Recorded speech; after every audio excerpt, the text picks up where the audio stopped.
Imagine कीजिए, आप सुबह सुबह अपने घर के रग पर होते हुए घर का मेन गेट खोलने जा रहे हैं, लेकिन गेट पर लगे डोर नॉब को छूते ही आपको एक जोरदार करंट का झटका लगे। चलिए दूसरे सिनेरियो को लेते हैं, जहां पर आप काफी टाइम के बाद अपने किसी फ्रेंड से मिलने जाते हैं, लेकिन जब उसे हैंडशेक करने लगते हैं तभी आपको फिर से एक ऐसा ही जोरदार झटका लगता है। घबराइए मत, आपके फ्रेंड ने आपके साथ कोई प्रैंक नहीं किया है, बल्कि आपके साथ जो कुछ भी हो रहा है वो एक नेचुरल घटना है। लेकिन आखिर इस फिनोमिनन के पीछे की वजह क्या है?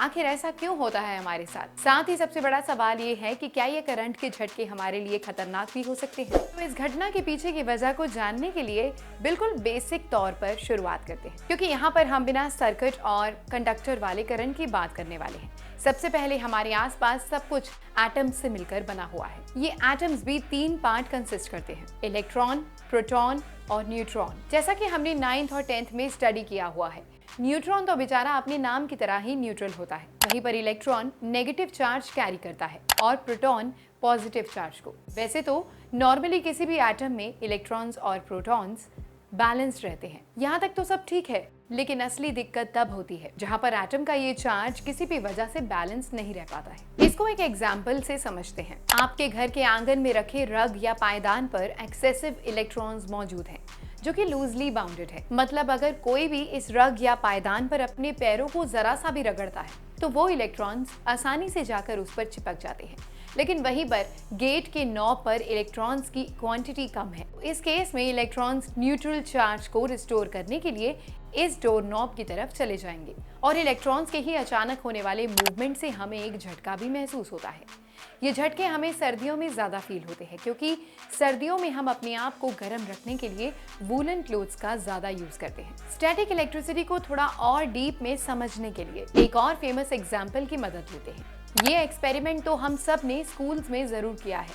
इस एक्सपेरिमेंट में किसी प्लास्टिक के कंघे को अपने सिर पर खाली रब करने से ही वो इलेक्ट्रिकली चार्ज हो जाता है, जो कि छोटे छोटे पेपर्स के टुकड़ों को अपनी तरफ अट्रैक्ट करने लग जाता है। याद आई वो एग्जाम्पल? लेकिन ये चार्ज्ड कॉम्ब 1 या 2 मिनट के बाद पेपर्स को अपनी तरफ अट्रैक्ट करना बंद कर देता है, क्योंकि स्टैटिक इलेक्ट्रिसिटी में करंट बहुत कम होता है। साथ ही में स्टैटिक इलेक्ट्रिसिटी में एनर्जी भी काफी कम होती है। लेकिन यहाँ पर एक कैच की बात यह है कि अगर आप किसी मेटल के ब्रश को इससे रब करेंगे तो वो इलेक्ट्रिकली चार्ज नहीं होगा। ऐसा इसलिए होता है क्योंकि मेटल्स के पास फ्री इलेक्ट्रॉन्स होते हैं, जो कि इलेक्ट्रिसिटी को डिस्ट्रीब्यूट कर देते हैं। वहीं पर नॉन मेटल्स जैसे कि प्लास्टिक या ग्लास रब करने पर फ्रिक्शन की वजह से इलेक्ट्रिकली चार्ज हो जाते हैं और फ्री इलेक्ट्रॉन्स ना होने की वजह से नॉन मेटल्स में एनर्जी एक जगह पर बाइंड हो जाती है। वैसे स्टैटिक इलेक्ट्रिसिटी के इन छोटे झटकों से ह्यूमन बॉडी को कुछ ज्यादा नुकसान तो नहीं होता है, लेकिन ये स्टैटिक इलेक्ट्रिसिटी किसी फ्लेमेबल लिक्विड या फ्यूल्स के पास सबसे ज्यादा खतरनाक साबित हो सकती है, क्योंकि किसी भी फ्लेमेबल फ्यूल के डिस्चार्ज के वक्त जरा सी स्पार्क से भी बड़ा धमाका हो सकता है।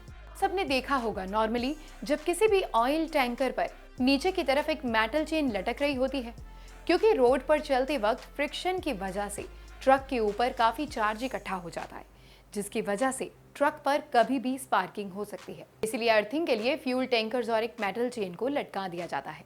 वैसे तो स्टैटिक इलेक्ट्रिसिटी से लगने वाले झटके इतने ज्यादा खतरनाक नहीं होते हैं, लेकिन स्टैटिक इलेक्ट्रिसिटी अपनी एक फॉर्म में काफी खतरनाक साबित होती है। और स्टैटिक इलेक्ट्रिसिटी की वो फॉर्म है आसमान से गिरती हुई बिजली, जो कि स्टैटिक एनर्जी की सबसे डेंजरस फॉर्म होती है। आसमान में बिजली जो कि बनती है हवा और वाटर के पार्टिकल्स के बीच हो रहे फ्रिक्शन की वजह से। असल में आसमान से लगभग 10 से 12 किलोमीटर ऊपर जब हवा और पानी के पार्टिकल्स आपस में फ्रिक्शन करते हैं तो पॉजिटिव और नेगेटिव चार्ज फॉर्म होता है। सिंपल वर्ड्स में बात करें तो लाइटनिंग की असली वजह बादलों का आपस में रगड़ना ही होता है। साथ ही में यहाँ पर एयर एक इंसुलेटर की तरह वर्क करती है, लेकिन जब ये चार्जेस आपस में टकराते हैं तो आसमान में एक ब्लास्ट होता है, जिसे हम लाइटनिंग या फिर बिजली गिरना कहते हैं। ये प्रोसेस इतनी तेज या हैवी होती है कि एक बार गिरी बिजली लगभग 30 करोड़ वोल्ट तक की होती है। साथ में बिजली गिरने से ये भी पक्का हो जाता है कि स्टैटिक इलेक्ट्रिसिटी की स्पीड भी नॉर्मल इलेक्ट्रिसिटी की तरह ही होती है।